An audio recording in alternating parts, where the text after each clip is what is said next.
भारत सरकार भी बिल्कुल क्लियर है और वर्जन सामने आ गया है बीजेपी का कि किस तरह से हैसियत दिखाएंगे। सुनिए जरा गौरव भाटिया को।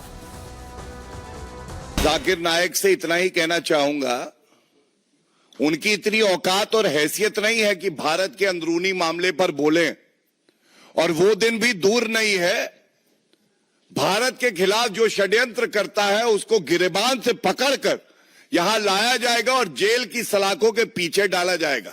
इसके जैसे हल्के व्यक्ति को हम गंभीरता से नहीं लेंगे, इनको सजा मिलेगी, इतना जरूर कहूंगा। अब ऐसा कैसे हो सकता है कि मुसलमानों की बात हो और असदुद्दीन ओवैसी ना उस डिस्कशन में आए, वो ना भड़काएं, क्योंकि उनके लिए भी तो वोट बैंक का सवाल है ना। झूठा नैरेटिव कैसे फैला रहे हैं असदुद्दीन ओवैसी, सुनिए। याद रखो मुसलमानों, हमने एक मस्जिद को खो दिया, तुम और कितनी मस्जिदों को खोने के लिए तैयार हो। एक मस्जिद को हमने खो दिया, याद रखो अगर ये खुदा ना खास्ता कानून बनेगा तो सिर्फ काशी मथुरा नहीं, कोई मस्जिद नहीं बचेगी भारत में जो झगड़े शुरू हो जाएंगे। मस्जिदों को बंद कर दिया जाएगा, कलेक्टर बोलेगा नहीं मस्जिद नहीं है, खानकाहों को, दरगाहों को बंद कर दिया जाएगा। मैं आपसे अपील कर रहा हूं, जो लोग वक्फ की जायदादों को बर्बाद करने आ रहे हैं, आप और हम मिलकर उनको इंशाअल्लाह बर्बाद कर देंगे सियासी तौर पर। ये बोलते बोलते आखिरकार सियासी तौर पर तो बोल ही दिया असदुद्दीन ओवैसी ने। अपना सच उन्होंने खुद जाहिर कर दिया कि वो क्यों ऐसे बोल रहे हैं, सियासी तौर पर बर्बाद करना चाहते हैं जिससे कि उनका वोट बैंक उसमें इजाफा हो। लेकिन गिरिराज सिंह ने भी बहुत माकूल जवाब दिया है, सुनिए। वो भारत को टुकड़ों में बांटना चाहते हैं, हिंदू मुसलमान करते हैं। ये वक्फ बोर्ड, क्या उसमें महिलाओं का, मुस्लिम महिलाओं का प्रतिनिधित्व नहीं होना चाहिए? क्या सुन्नी मुसलमान या गरीब मुसलमानों का प्रतिनिधित्व नहीं होना चाहिए? क्या वक्फ बोर्ड कोई जमीन हड़पो आंदोलन है? मुसलमानों को भड़काने का काम ये जरूर कर सकते हैं। शर्म आनी चाहिए ओवैसी को। जिस भारत के अंदर बंटवारे के बाद 2500-3000 मस्जिद पूरे देश में था, आज 3 लाख से ऊपर मस्जिदें हैं, फिर भी गाली दे रहे हो देश को। जिस पत्तल में खाते हो उसी में छेद करने की कोशिश कर रहे हो। तो जो बातें कही जा रही हैं, जिन माया जालों में फंसाया जा रहा है मुसलमानों को, उन मुसलमानों के लिए ये सुनना बहुत जरूरी है, समझना बहुत जरूरी है। क्योंकि वक्फ बिल को लेकर किरण रिजिजू जो अल्पसंख्यक मंत्री हैं, उन्होंने क्या कहा था, अब हम आपको ये बता रहे हैं। खामियों को दूर करने के लिए ये बिल लाया जा रहा है, ये उनकी तरफ से कहा गया था। उन्होंने कहा कि बिल से संविधान का उल्लंघन नहीं हो रहा है, कहीं कोई उल्लंघन नहीं हो रहा, ख्याल रख के लाया जा रहा है, बेहतरी के लिए लाया जा रहा है। ये बिल न्याय के लिए, इंसाफ के लिए लाया जा रहा है। उनकी तरफ से ये कहा गया, बिल के प्रावधान में किसी धर्म में दखल नहीं, दखल अंदाजी करने के लिए नहीं है, बेहतरी के लिए और न्याय के लिए। इस पर उनका जोर रहा। वक्फ बोर्ड पर कुछ लोगों ने कब्जा कर रखा है, उन्होंने अपनी मिल्कियत उसे बना लिया है। बिल का समर्थन कीजिए, करोड़ों की दुआएं मिलेंगी, ये कहना है किरण रिजिजू का। और उसका जेपीसी बनाई भी गई। वक्फ बिल पहली बार पेश नहीं हो रहा है, उन्होंने ये भी कहा। किरण रिजिजू ने जब सदन के अंदर बात रखी थी तो ये बड़ी बातें कही थी, जिन्हें हक नहीं मिला उन्हें हक दिया जाएगा, कहीं किसी का हक ना मारा जाए, इस पर फोकस है। बिल से किसी का हक नहीं छीना जा रहा है, जिसका छिना है उसे वापस दिलाने की कोशिश है।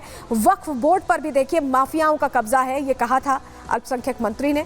और इसीलिए ये न्याय के लिए, बदलाव के लिए, बेहतरी के लिए बिल लाया गया, बाकायदा इसको एक्सप्लेन किया गया था। क्या कहा था एक बार सुनवा भी देते हैं आपको। जो वक्फ बोर्ड के बारे में कई लोगों ने जिक्र किया है, लेकिन प्राइवेटली इसमें भी कई ऐसा नेता है जो मुझे आके कहा है कि देश में जितना स्टेट वक्फ बोर्ड है सब माफिया लोगों ने कब्जा कर लिया है।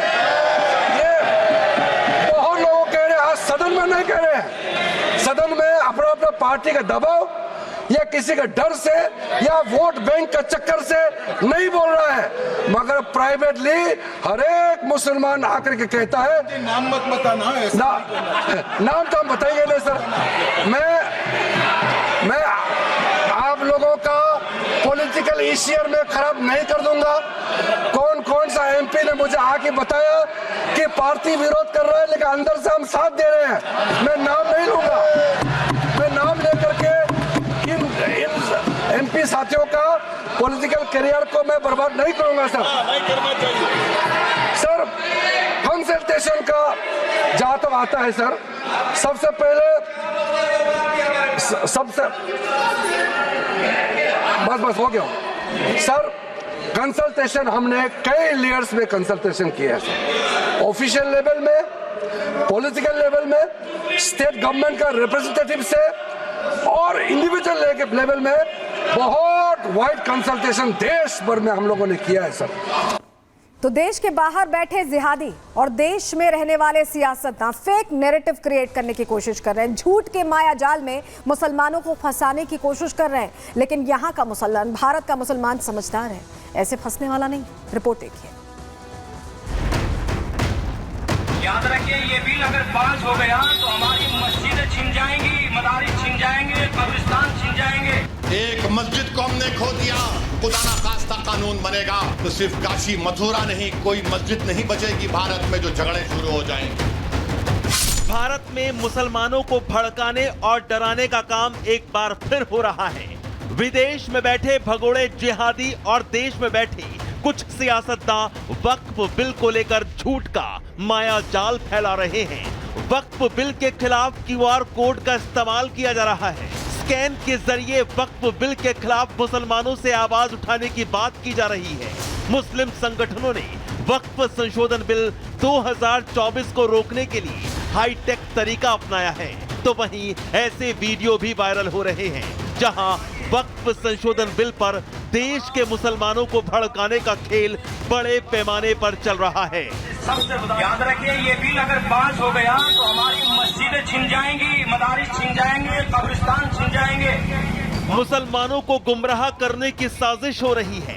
वायरल वीडियो से सामने आया है कि गली गली लाउड स्पीकर के साथ वक्फ बिल पर ही मुसलमानों को भड़काने का भी काम किया जा रहा है। वायरल वीडियो में यह कहते हुए सुना जा सकता है कि मोदी सरकार इस वक्फ बिल के जरिए उनकी संपत्ति, मस्जिद, मदरसे और कब्रिस्तान छीन लेगी। याद रखिए, ये बिल अगर पास हो गया तो हमारी मस्जिदें छिन जाएंगी, मदारिस छिन जाएंगे, कब्रिस्तान छिन जाएंगे और वक्फ बोर्ड की लाखों की तादाद में जो प्रॉपर्टी है वो सब छिन जाएगी। वायरल वीडियो के जरिए मुसलमानों के बीच जाकर भड़काने और उकसाने, भ्रम पैदा करने की कोशिश देश से लेकर विदेश तक हो रही है, जिसमें भगोड़ा आतंकी और जिहादी जाकिर नाइक भी शामिल हैं। भगोड़ा जाकिर नाइक वक्फ बिल को हथियार बनाकर मोदी सरकार को घेरने की कोशिश कर रहा है। ये जिहादी आतंकी ग्रुप जो खुद दूसरे देश में भारत से छिपकर बैठा है, हिंदुस्तान के मुसलमानों को भड़का रहा है। भगोड़ा जाकिर नाइक कह रहा है कि मुसलमानों वक्फ बिल का विरोध करो, वरना तुमसे तुम्हारी मस्जिदें छीन ली जाएंगी, तुम्हारे मदरसों पर कब्जा हो जाएगा। ये भी कह रहा है कि मुसलमानों तुम्हें कब्रिस्तान भी नसीब नहीं होगा। Even if 5 million Muslim, even 2.5% of the Muslim, if they send the objection and they reject this Waqf Board amendment bill, it will be stopped.